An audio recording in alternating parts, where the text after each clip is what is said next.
Alright, and we're back. Still bobbing up and down in this water. It's really gross. So, I will say this right now. The level design in this is pretty obtuse.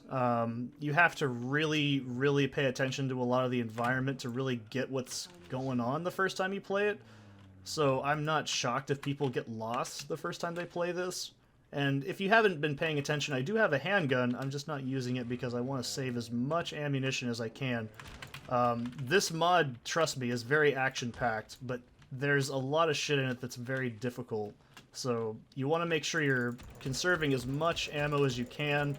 Jesus. Also worth noting is that the... we'll use the handgun a few times, why not? I'll be fancy. So it only takes 3 headshots to kill a zombie. Sometimes it takes 4. It's pretty inconsistent sometimes. But also, I'd like to point out these are just base Half-Life 1 zombie animations. But it's still very impressive nonetheless, the amount of detail that's on some of these models too. Like, it's just very wholesome. I love it. It's so cool. And I forgot to mention as well, the medkits actually heal more. I'm not sure if lower difficulties, and we're just going to leave this guy alone. He's going to fuck up that room for like 10 minutes. If you've played Half-Life 1, you should kind of already know what it's doing. It's doing the pre-baked animation where it rips the door off. We can't actually go in there all the way yet, so we're going to try and go back there in a few moments. I would say the puzzles in this game aren't terrible. They're not like so damn difficult you're not going to figure them out. But a lot of them the first time you play it are going to be kind of odd.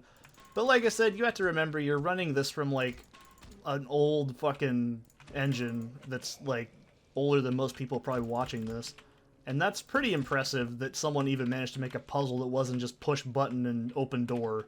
So it was pretty impressive back then, and it's impressive now. Like, that's just the spark animation, but recolored to red. I don't think there was ever any blood dripping animations in Half-Life 1.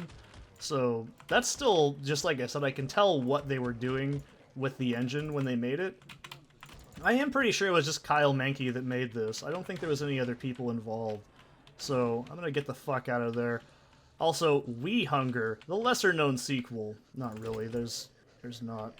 So, I did mention a minute ago, oh shit, the Snarks, I forgot, they are the awful pieces of shit that they still are. Ugh. So, there's a couple, like, bullshit traps that are in this game as well. A lot of them involve Snarks, and they're really not changed from how they act in Half-Life 1. They just gang up on you and just piss you off. They're really annoying. So also these zombies, by the way, even though they don't have a head, you can still shoot them in the head area, like where, you know, the bits should be for a face, and they die just the same. So don't worry about it. It's not like a special variant. There's actually, like I said, quite a few variants. A lot of them are just using, like, base Half-Life models. I mean, there really only was a few different types of models in Half-Life 1, but that's just expected. So, this is the really awful sniper rifle. I'm just gonna say it. It's pretty fucking useless. So, you can actually just hold down the mouse and you'll shoot, like, everything. And it's really inaccurate. It's not as good as the Opposing Force one. That is the best damn sniper rifle in the Gold Source engine. But, yeah. It's pretty bad. You can zoom in. It has a really slow fire rate. If I'm being honest, I don't recommend using it unless you absolutely have to. God damn it. Anyways, I liked how there's a fucking thing of, I'm guessing that's Vlad Tepes. I don't know, it's Barack Obama. I don't know who else it could be, honestly. So, that's just there. I love it. So, you can go all the way back out. There's a lot of really cool wrapping design. You can also break that and go in that incinerator and die. It's really fun. But the option's there. I like that. I like the idea that if I really just don't know what the fuck I'm doing, I can just end my game pretty easily. So.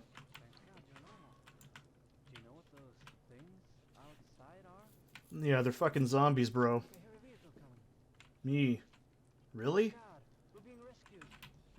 Also, I'd like to point out this car has just made a perfect turn and everything without a driver. And there's nothing on the accelerator. That car just did that. That is... I want to live in this world, man. I'm also not sure where this takes place in terms of reality. I'm gonna assume it's small-town America, because there's signs that it's America as well. So, I don't know. I don't think the story of this game is exactly what I call A-class writing. The further the mod goes, the much more batshit things become. I can definitely tell you that. So, now you're probably just like, dude, just use the gun. No, no, no. This is survival horror, man. This may just be a Half-Life mod with some fun stuff attached to it, but it is very difficult, and it's very, very easy to get fucking, you know, screwed on your ammo, and it's not a fun experience. If you're ever curious, I have my quick save bound to middle mouse for a very specific reason. This shit is not easy. So, we can go to the Devil's Rift, or we can go over here. So, also if you shoot a zombie in that animation, actually it's like in Half-Life coding, if you do it to anything, it'll break the animation. So we can go over here, and pick up the Big Pimp Daddy Shotgun. Oh yeah. Now it functions virtually identical to the Half-Life shotgun. It even has the SPOS 12 like heat reduction on the top of it, which is really, really funny. Or not, that's not a heat reducer. Yeah, I don't know, this is a clusterfuck of a model to start with. But it does have the totally real double barrel, excuse me? Yeah, the double barrel shotgun that the SPOS 12 totally has in real life that you just didn't know existed, right? So, we're gonna use the Resident Evil zombie strategy, which is just go right up in the face and just fucking boom. Usually it's a pretty consistent roll with the damage, so you should be able to just do this each time.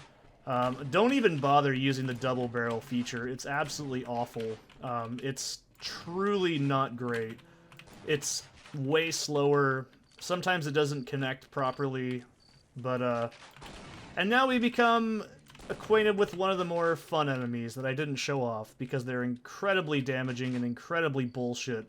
So, the game is pretty resourceful with reusing things from Half-Life, like this really very glaringly, obviously not normal bullets, but, so, the thing is, it's reusing the Barney NPC from Half-Life, but they have extremely good accuracy. If you ever piss a Barney off in Half-Life, they do that. And essentially that's how they function.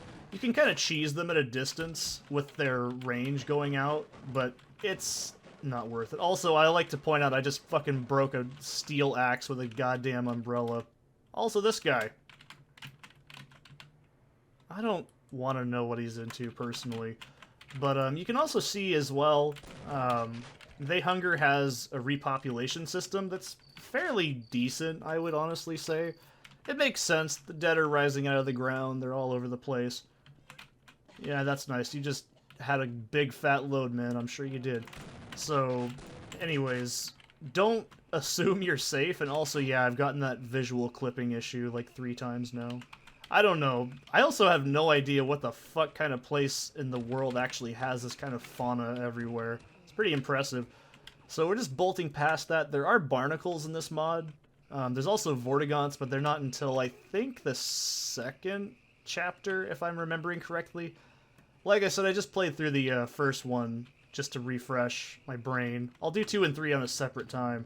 But yeah, there's a lot of recycled stuff in this, but it's still fine. I wasn't kidding when I said you need to fucking save your ammo, and there's a reason I'm saving the pistol as well. Because it uses Half-Life logic, which is the very first shot is always the most accurate. You can also play Counter-Strike and experience the same thing with the AK-47 on the terrorist side. The fact that I know that is terrible, but I've played these games for so many years, you have no idea.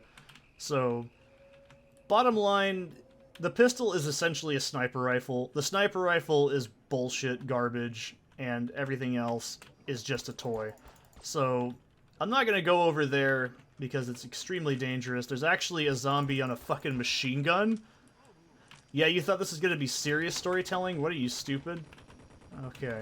Just fucking run over here, and you do not need to fight that. That's all there is to it. And yep, Barneys have a little bit more protection, just like in vanilla Half-Life if you shoot them in the head. You don't need to kill those 2 in that chopper. It's absolutely unnecessary. There's also these variants as well.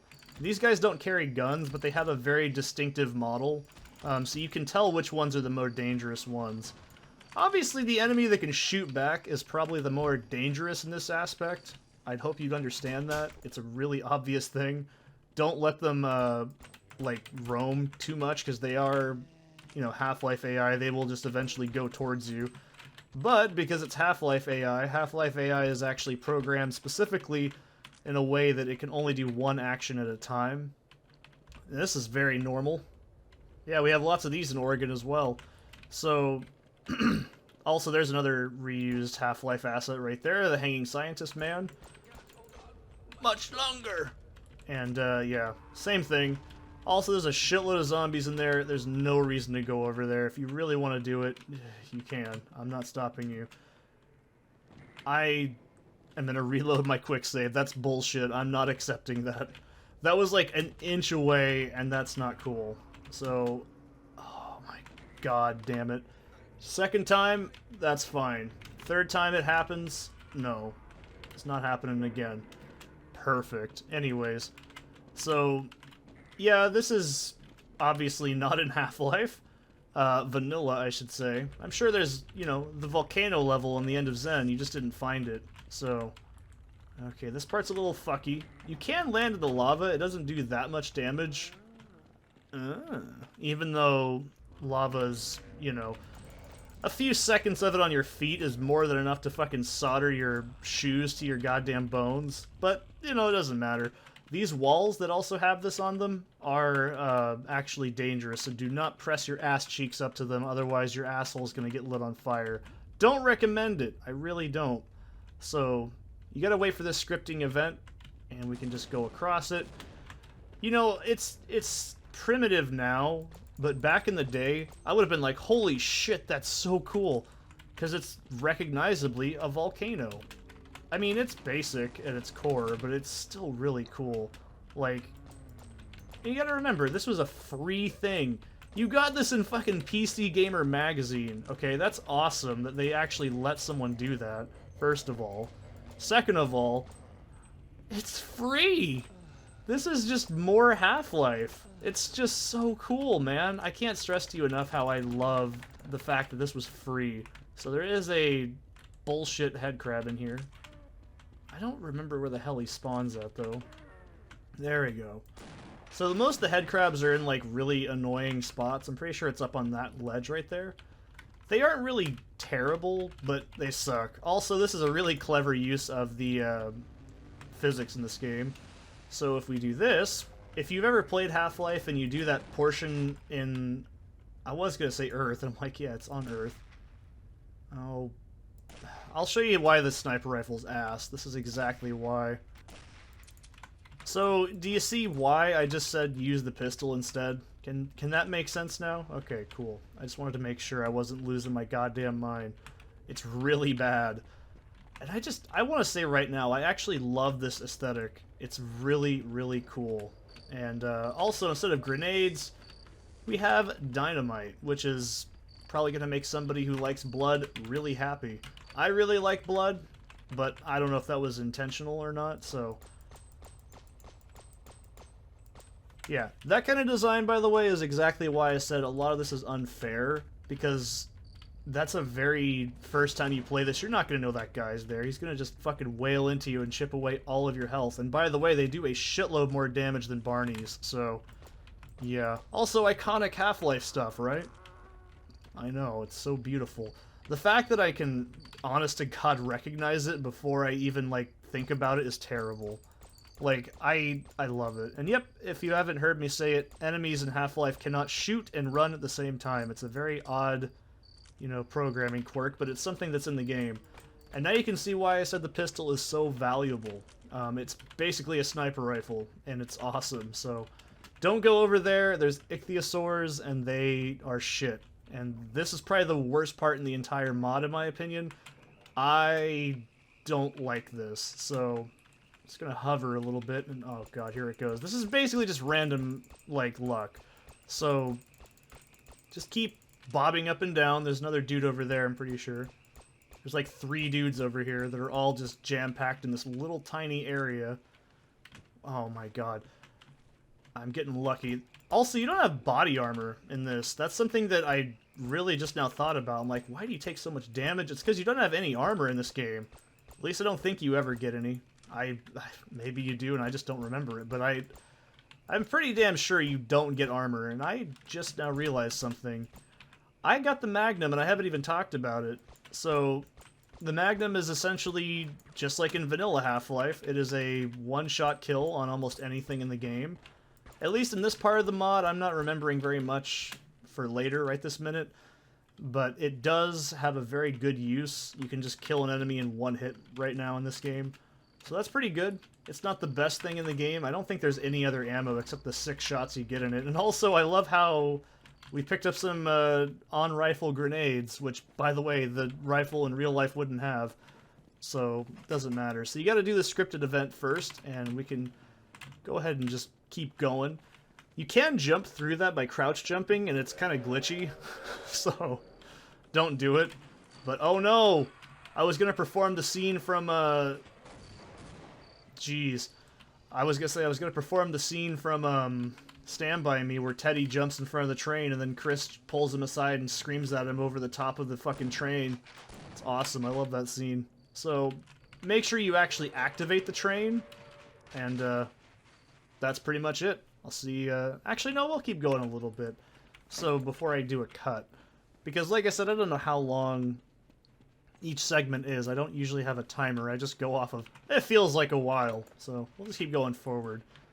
So yeah, you can go through here without activating the train, but it's not exactly optimal. There's a shitload of zombies, and you really don't want to deal with that. So I recommend just putting the train through here and just... Well, yeah, running a train. That's the best way to look at it, I guess. So, I'll see you in the next one.